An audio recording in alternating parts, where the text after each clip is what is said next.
The reason this is working is the triangle is locking his shoulders, okay? So again, I've kept it into a, like a chicken wing sort of position. I'm gonna get that in there and I'm just gonna sit up a little bit and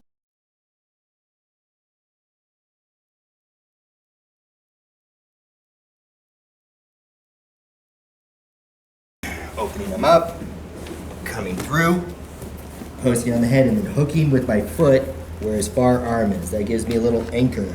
So I hook there instead of where I normally would on the hip. We're going to scoop with our back arm, and we bring our knee down and then fit in the triangle. Okay. You'll notice that I'm putting my leg down. It's not a typical triangling position because I want to just get it in there first and then finish in a minute. Okay. So as soon as I've got that, I'm going to work into the udigarami position. So I've got his arm. Is it possible to kind of lift that up and show us, Derek? Is that possible? So you're basically, yeah, you're doing a figure four. You got the udigarami situation there. Got arm lock. Okay. Thank you. Okay. Now you saw how easy it was to roll that way, but I want to roll in a normal head roll position so that I can move my hips more into the triangle, as well as start pushing through with his arm. So if I roll the other way, I can't really use the centrifugal force to aid it. So I've got the figure four grip, and I'm going to start pushing this over to start the roll.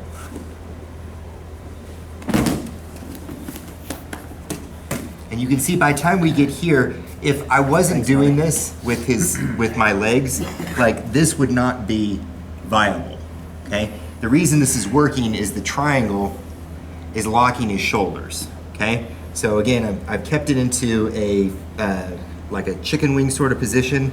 I'm gonna get that in there and I'm just gonna sit up a little bit and use my legs. So the leg goes up, this hip turns over.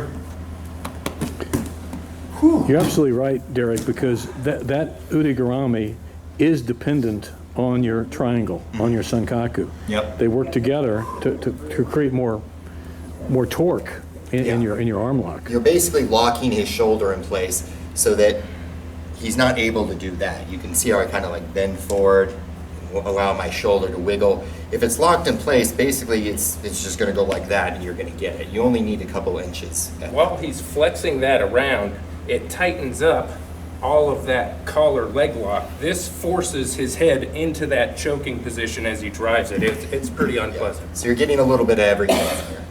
All right, well, we open him up again. Step through, hook, hook.